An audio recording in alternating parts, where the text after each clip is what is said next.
Hello student. आज Bihar board examination 2024 के लिए साइंस सब्जेक्ट का बहुत ही मोस्ट इम्पॉर्टेंट क्वेश्चन लेकर आया है। और ये 2024 के लिए, लेकिन ये मॉडल सेट है 23 का, चूँकि अभी आया नहीं है 24 के लिए। ये बिहार बोर्ड से प्रकाशित है और जो काफ़ी इम्पॉर्टेंट है, और पैटर्न यही रहने वाला है, यही रहेगा। इसमें कहीं कुछ नहीं है, थोड़ा सा चेंजिंग आ सकता है, पैटर्न यही रहना है। इसमें से आपको 80 क्वेश्चन पूछा जाता है ऑब्जेक्टिव, जिसकी तैयारी हम अभी करा रहे हैं ऑब्जेक्टिव। और जिसमें से आपको 40 का जो है आंसर देना है आपको ओमार शीट पर। और इसमें भी सेक्शन ए और सेक्शन बी होता है, ओ और बो, जिसमें से आपको आप देख पाएंगे यहाँ पर कि यहाँ पर कितना दिया हुआ है। आपका 80 क्वेश्चन आप पढ़ पा रहे हैं। देखिए 80 वस्तुनिष्ठ प्रश्न होगा, ठीक है। 80 आपका क्या होगा, वस्तुनिष्ठ प्रश्न होगा, और 40 इसमें उत्तर देना है आपको, जो प्रत्येक के लिए 1 अंक निर्धारित है। इसके बाद आपको क्या करना है, इसको ओमार शीट पर आपको देना। ओमार शीट समझ रहे हैं? नहीं समझ रहे हैं? ये से 4 आपका आंसर शीट अलग से मिलता है आपको, उसका भी एक वीडियो बनाएंगे और आपको बहुत अच्छी तरीके से उसमें ओमार शीट को कैसे रंगा जाता है, उसका आंसर कैसे दिया जाता है, इसका पूरा हम बताएंगे वीडियो। इसमें ए रहता है, 4 ऑप्शन रहेगा, बी और सी और डी। तो ऐसा रहेगा। अगर आपका बी ऑप्शन होता है तो बी को आपको अच्छी तरह से रंगाना होता है, एकदम आपको काला पेन से, और बाहर जाए और न ही खाली रहे, पूरी तरह से ये रंगा हुआ होना चाहिए। क्योंकि यह जो है किससे आपका जांच होगा, कंप्यूटर से स्कैन करके जांच होती है, इसलिए आप लोग अच्छी तरह से इसको रंगेंगे और बनाएंगे। और ये 40 क्वेश्चन आपके रिजल्ट को बहुत ही अच्छे तरीके से प्रभावित करेगा। इसलिए हमेशा आप लोग इस प्रकार से तैयार करें ताकि कोई प्रॉब्लम बाद में ना हो और अच्छा रिजल्ट हो सके। ओके, तो हम लोग पहले स्टार्ट करते हैं। और इतना सुंदर क्वेश्चन आप देख पाएंगे कि मोस्ट इम्पॉर्टेंट सब क्वेश्चन है। और फिर अपने से भी हम बनाए हैं, बहुत सारा क्वेश्चन पीडीएफ पे बना लिए हैं। और जो कि हो सकता है कि सेम टू सेम भी क्वेश्चन हो सकता है, उसमें बहुत सारा ऐसा क्वेश्चन रहेगा जो सेम टू सेम। इसमें भी आपका मॉडल सेट ये जो आप देख पा रहे हैं सेम टू सेम रहने वाला है। बहुत क्वेश्चन ऐसा आएगा, आप प्रीवियस ईयर का यदि तैयारी कर लेते हैं तो आपको हूबहू बहुत क्वेश्चन मिल जाता है। चलिए हम पहला क्वेश्चन पढ़ते हैं, यहाँ से स्टार्ट करते हैं। आप लोग निश्चित रूप से इसको देखिए कि पहला क्वेश्चन क्या है कि आपका ये निम्नलिखित में से किसका अपवर्तनांक सबसे अधिक होता है। देखिए, प्रकाश का जिस माध्यम में सबसे अधिक वेग कम हो जाए, तो आपका सबसे अधिक वेग कम किस में हो जाएगा, हवा में, शीशा में, जल में, लेकिन किस में होगा, हीरा में। हीरा में प्रकाश की वेग सबसे कम हो जाता है, इसलिए उसका अपवर्तनांक अधिक होता है। इसका मतलब क्या होता है कि हीरा में जाने के बाद दो बात, अगर प्रकाश की वेग कमेगा तो सबसे ज़्यादा क्या होगा, अपवर्तन इसी माध्यम में होगा, हीरा में ही होगा। बहुत ज़्यादा किरण यानी मुड़ जाएगी, तो इसलिए अपवर्तनांक इसी का अधिक होता है। ठीक है, तो रिफ्रैक्टिव इंडेक्स बोला जाता है अंग्रेजी में इसको। नेक्स्ट क्वेश्चन हम लोग चलते हैं। ठीक है बच्चों, आप लोग बिल्कुल ध्यान दीजिए, और बहुत ही अच्छा सा क्वेश्चन है। इसमें आप अगर इसको देखते हैं बहुत फायदेमंद होने वाला है, फायदा होगा आप लोगों के लिए। अवतल दर्पण के फोकस दूरी होते हैं। अवतल दर्पण की फोकस दूरी क्या होगा, अवतल दर्पण, अवतल कह रहा है अवतल, और अवतल दर्पण कह रहा है। ठीक है, अवतल दर्पण यानी ये हुआ आपका अवतल दर्पण, और इसके बाद रे इधर से आएगी तो किधर होगा, देखो सामने होगा, यह बायां तरफ, ये बायां है और ये दायां तरफ है। ये बायां तरफ में क्या होगा, बिल्कुल माइनस होगा, क्योंकि ये जिस डायरेक्शन में कोई ऑब्जेक्ट है और उसी डायरेक्शन में आपको एफ हो। इधर क्या है, ये मिरर है और मिरर के इधर ही ऑब्जेक्ट है और इधर ही आपका फोकस है, तो आप जान लीजिए कि वो क्या होगा, निगेटिव होगा, ऋणात्मक होगा। ठीक है, जबकि आपको ये ध्यान देना है कि यदि ये कैसा है, बायां दायां से, मैं थोड़ा कन्फ्यूज, अगर इस तरह से आ गया तो ऐसे बनता है ये आपका। ठीक है, ज़्यादातर आपको इस तरह से, ये कैसा है, उत्तल दर्पण है, और इसमें ये चला जाएगा रे इधर से आई, इधर से गई, और ये आपका जहाँ पर मिलती हुई प्रतीत आएगी होगी, यही इसका एफ होगा। यानी क्या है, ऑब्जेक्ट इधर है और इसका फोकस इधर है, यानी उसी डायरेक्शन में आपतित किरण की दिशा में है, यानी कि दाएं तरफ है आपका, तो ये आ जाएगा, क्या होगा, प्लस होगा। तो किसमें, उत्तल में प्लस और अवतल में माइनस। ठीक है, ये एकदम बिल्कुल बार बार पूछा जाता है। आप लोग तीसरा क्वेश्चन पे आप ध्यान दीजिए। ठीक है, तीसरा नंबर क्या है, किस लेंस में मुख्य फोकस की संख्या, किसी लेंस में मुख्य फोकस की संख्या कितनी होती है। तो किसी भी लेंस में कितना होता है, एक इधर भी एफ होता है F1 और एक इधर भी होता है F2। तो कितना फोकस होता है भाई? तो 2 होता है, तो इसमें 2 होगा। चलिए क्वेश्चन नंबर 4 है, दाढ़ी बनाने में कौन सा दर्पण उपयुक्त होता है? तो वैसा दर्पण का उपयोग होता है जिसमें कि आपका बड़ा प्रतिबिंब बनता है। किस दर्पण में बड़ा प्रतिबिंब बनता है? अवतल में बनता है। ओके, तो इसका आंसर क्या हो जाएगा जी? आपका अवतल हो जाएगा। ओके, अवतल कहाँ है आप लोग देख लीजिए, अवतल यहाँ है, तो आंसर आपका अवतल हो गया। नेक्स्ट क्वेश्चन चलें, क्वेश्चन नंबर 5। तो क्या है कि अवतल दर्पण की फोकस दूरी और वक्रता त्रिज्या के बीच संबंध। तो F बराबर क्या होता है? R/2। R/2 कहाँ है? ये बिल्कुल है। F बराबर क्या होता है? वक्रता त्रिज्या, ये R का आधी होती है फोकस। इसको आप लोग ध्यान देंगे, ठीक है। बार बार पूछा जाता है, उसको प्रूफ करने के लिए पूछा जाता है लॉन्ग टाइप में। निम्नलिखित में किस लेंस को अभिसारी लेंस कहते हैं? वह लेंस जो किरण को, आपतित किरण को मुख्य अक्ष की तरफ मोड़ दे। ये कैसा होता है? उत्तल लेंस। देखिए, यह फोकस बनाए तो ये किधर मोड़ती है? इधर, इधर आती है तो मुख्य अक्ष की तरफ मुड़ती है, और ये यही फोकस होता है, फोकस की तरफ मुड़ जाती है ना। तो मुख्य अक्ष की तरफ जो मोड़ रही है ये आपतित किरण है, ये भी, और ये इधर से मुड़ जाती है। तो इसलिए इसको क्या कहता था? अभिसारी लेंस कहता था, यानी कन्वर्जिंग लेंस, है ना। और आपका ठीक जस्ट इसका अपोजिट क्या होता है? डाइवर्जिंग, यानी अपसारी लेंस। ये अवतल लेंस को क्या बोलते हैं? इसका रे कैसे जाता है? ऐसे जाता है, फैल जाती है। तो ये आपको क्या, कौन सा बोला जाता है इसको? ये है अभिसारी, और इसको बोला जाता है अपसारी, यानी डाइवर्जिंग और कन्वर्जिंग लेंस। ओके, इसको अच्छा से देख लेंगे आप लोग, अच्छी तरीके से देखेंगे, पूरा वीडियो देखेंगे तो ही आपको पता चलेगा। फिर आप थ्योरी भी पढ़ेंगे, इससे भी आप लोग पता कर लेंगे।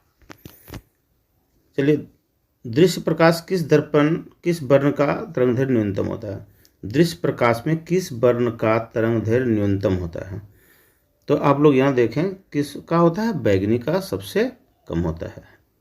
किसका होता है? बैगनी का सबसे कम होता है। तारों का टिमटिमाना, तारों का टिमटिमाना प्रकाश के किस घटना को दर्शाता है? ये किसको दर्शाता है? अपवर्तन, प्रकाश का अपवर्तन, प्रकाश का अपवर्तन की जो घटना होती है उसी के कारण तारा क्या होता है? टिमटिमाता हो, प्रतीत होता है। ठीक है, चलिए नेक्स्ट क्वेश्चन हम लोग चले 9। निम्नलिखित में से किस प्रकाश की चाल, निम्नलिखित में किसमें प्रकाश की चाल सबसे अधिक होगी? तो क्या होगा? निर्वात में होगा। सबसे अधिक किसमें होगा? निर्वात में। ओके, चलिए नेक्स्ट क्वेश्चन, प्रकाश के अपवर्तन के कितने नियम हैं? प्रकाश के अपवर्तन के 2 नियम हैं। प्रकाश के अपवर्तन के कितने नियम हैं? 2 नियम हैं। चलिए नेक्स्ट क्वेश्चन चले, आपका जल विद्युत संयंत्र किस ऊर्जा को, जल विद्युत संयंत्र किस ऊर्जा को विद्युत ऊर्जा में रूपांतरित करती है? तो यह जो है, ये अगर आपका क्या है? विद्युत संयंत्र है, और जल विद्युत संयंत्र मतलब यहाँ पर आपका सरदार सरोवर बांध है, यानी कि यहाँ डैम बना दिया गया, यहाँ पानी है, अब पानी को स्टोर कर लिया गया, और इसको क्या किया जाता है? यहाँ से ला करके यहाँ पर टरबाइन को घुमाया जाता है, और ये टरबाइन किससे रहता है? डेनमो रहता है, और डेनमो में आपका विद्युत धारा बनता है, और फिर यहाँ से आपका करंट फ्लो कर जाता है, सर्किट में चला जाता है। तो यहाँ पर जो ये डैम्प में है, कौन सा ऊर्जा है? ये स्थितिज ऊर्जा है ना। स्थितिज ऊर्जा बराबर क्या होता है जी? mgh। ऊंचाई पर रखा गया, जितना ऊंचाई अधिक रहेगा उतना ही इसमें स्थितिज ऊर्जा अधिक होगी। ठीक है, इसलिए डैम्प को ऊंचा बनाया जाता है और पहाड़ पर बनाया जाता है, पहाड़ को बांध के बनाया जाता है, और वहाँ से फिर पानी से गिरा करके टरबाइन घुमाया जाता है, और टरबाइन से फिर डेनमो लगा हुआ रहता है, और उससे आपका ऊर्जा बन जाता है। ओके, चलिए नेक्स्ट क्वेश्चन है ना, नेक्स्ट क्वेश्चन हम लोग चलते हैं। जलता हुआ मोमबत्ती, जलता हुआ मोमबत्ती बदलता है, तो जलता हुआ मोमबत्ती क्या है? रासायनिक ऊर्जा है। मोमबत्ती क्या है? रासायनिक ऊर्जा, और उसको किसमें जलाने के बाद किसमें बदल जाता है? प्रकाश ऊर्जा में बदल जाता है। तो ये कौन सा ऑप्शन हो जाएगा? बी। ओके, चलिए नेक्स्ट क्वेश्चन है 13 नंबर क्वेश्चन, ध्यान दीजिए। एक विद्युत सेल से विद्युत धारा प्राप्त करने पर इसके सिरों के बीच का विभवांतर का मान विद्युत वाहक बल की तुलना में हो जाता है। तो क्या हो जाता है? आप लोग इसको ध्यान से देखिए, ये कम हो जाता है। क्या हो जाता है? कम हो जाता है। अब आपको सबसे बड़ी बात है कि ये आप देखेंगे कि ये जो विद्युत वाहक बल है क्या? ये यानी इकाई आवेश पर जो है सेल के द्वारा जो किया गया कार्य होता है।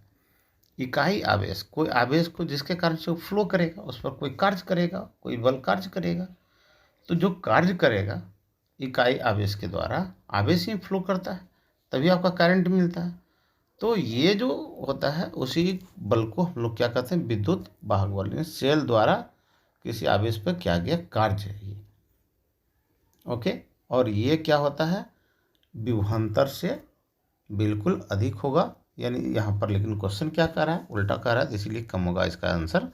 आप लोग देखिए यहाँ, विभवांतर का मान है ना विद्युत वाहक बल की तुलना में क्या होता है? कम होगा। यानी वोल्ट जो है कम होगा विद्युत वाहक बल से, है ना। इलेक्ट्रोमोटिव फोर्स इसको बोला जाता है। ओके, चलिए नंबर 14, चलिए क्वेश्चन नंबर 14 क्या कर? प्रतिरोध का मान बढ़ाने के लिए प्रतिरोध को जोड़ा जाना चाहिए। तो प्रतिरोध का मान क्या होता है भाई? किसमें? श्रेणी क्रम में जोड़ने पर इसका मान बढ़ता है, और जब समांतर क्रम में जोड़ते हैं तो प्रतिरोध का मान घट जाता है। ओके, याद रखिएगा इसको। तो 15 आप लोग ध्यान से देखिए। विद्युत चुंबक बनाने के लिए प्रयुक्त जिस छड़ का उपयोग होता है वह कैसा होता है? तांबा होता है, नर्म लोहा होता है, इस्पात होता है? इसमें से कोई नहीं। तो इसमें क्या होगा? नर्म लोहा होगा। ओके, इसमें क्या होगा? नर्म लोहा का उपयोग किया जाता है विद्युत चुंबक बनाने के लिए। लेकिन अस्थायी चुंबक बनाने के लिए किसका होगा? इस्पात का उपयोग होता है। ये बहुत क्वेश्चन बहुत बार पूछा गया है। ओके, ध्यान दीजिएगा। नेक्स्ट क्वेश्चन है आपका दूसरा 16 नंबर क्वेश्चन। उच्चतर ताप पर कौन सी प्रक्रिया पूरी होती है? अधिकतम ताप पर, उच्च ताप पर कौन सी क्रिया होती है? Which process is done in higher temperature? तो हाई टेम्परेचर पे कौन सा होगा? नाभिकीय संलयन होता है। नाभिकीय संलयन की क्रिया न्यूक्लियर फ्यूजन। चलिए अब नेक्स्ट क्वेश्चन हम लोग चलें। सौर ऊर्जा को सीधे विद्युत में बदलने की युक्ति। तो ये सब कोई जानते हैं, सौर सेल, सौर सेल बोला जाता है इसको, सोलर कुकर नहीं। ठीक है, इसमें 18 नंबर क्वेश्चन आपको देखना है। पवन विद्युत जनित्र में पवन की चाल कम से कम कितनी होनी चाहिए? तो 15 किलोमीटर पर आवर होना चाहिए। तो 15 किलोमीटर पर आवर कहाँ है? यहाँ भी नहीं है, यहाँ भी नहीं है।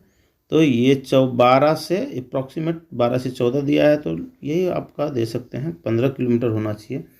होता है 15 किलोमीटर प्रति घंटा से अधिक होना चाहिए, ये आंसर आना चाहिए। अब यहाँ पर है प्रॉब्लम इसमें क्वेश्चन में, या फिर अगर नहीं मिल रहा है तो इसका अप्रॉक्सीमेट लगभग इसका ये मान आता है तो यही देंगे। ओके, इस तरह से भी बहुत क्वेश्चन रहता है। लगभग जो नज़दीक रहे, निकटतम मान रहे, उसी को सही मानना है। यह तो फिर आप 40 क्वेश्चन है उसको छोड़ दीजिए, दूसरा क्वेश्चन बनाइए। और क्या है? सेल का विद्युत वाहक बल, सेल का विद्युत वाहक बल क्या है? अरे अभी तो जस्ट बताए थे हम आपको कि सेल के द्वारा इकाई आवेश पे किया गया कार्य है। तो इसका आंसर क्या होगा? बी। सेल के द्वारा इकाई आवेश पर किया गया कार्य को विद्युत वाहक बल कहते हैं। ओके, नेक्स्ट क्वेश्चन हम लोग चलें। क्वेश्चन नंबर क्या है? 20। घरेलू परिपथ में मुख्य रूप से आपूर्ति होती है प्रत्यावर्ती धारा, एसी करंट। ओके, घरेलू यानी घर में जो होता है, घर में जो आपका विद्युत आता है वो प्रत्यावर्ती धारा होता है, AC होता है, यानी अल्टरनेटिव करंट होता है। चलिए, वर्ण विक्षेपन असंभव है ना। वर्ण विक्षेपन कहाँ नहीं हो पाएगा? वर्ण विक्षेपन आपका निर्वात में नहीं होगा, वहाँ पार्टिकल चाहिए, मीडियम चाहिए, जहाँ अपवर्तन की घटना हो सके वहीं पर आपका वर्ण विक्षेपन होगा। निर्वात में संभव नहीं है, असंभव है।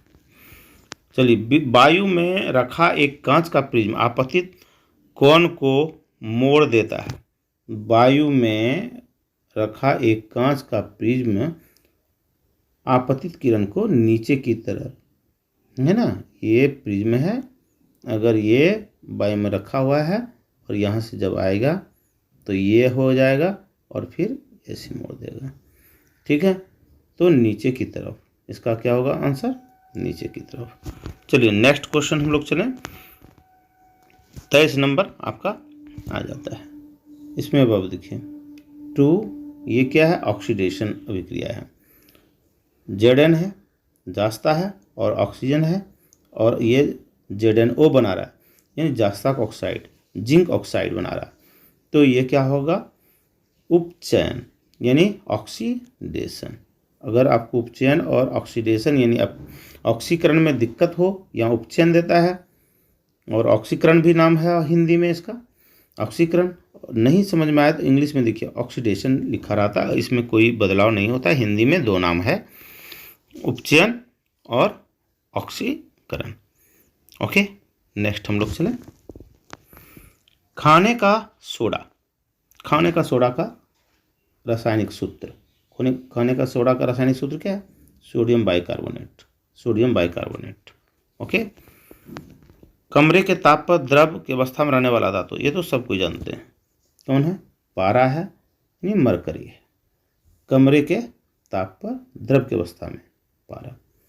ओके गाइस, आप लोग चैनल पर बने रहेंगे और ज़्यादा से ज़्यादा वीडियो को आप शेयर कर देंगे, और ताकि लोगों को ज़्यादा लाभ मिल सके। बिल्कुल हिंदी में आप लोगों को और अच्छी तरह से बता रहे हैं इसमें, और जो भी इम्पोर्टेंट क्वेश्चन है, और भी इससे ज़्यादा इम्पोर्टेंट क्वेश्चन जो है तैयार किया गया है, जो कि आपको मिलेगा इस चैनल के माध्यम से। इसीलिए चैनल को सब्सक्राइब कर दें और ज़्यादातर लोगों को शेयर करें, लाइक ज़रूर कर दें।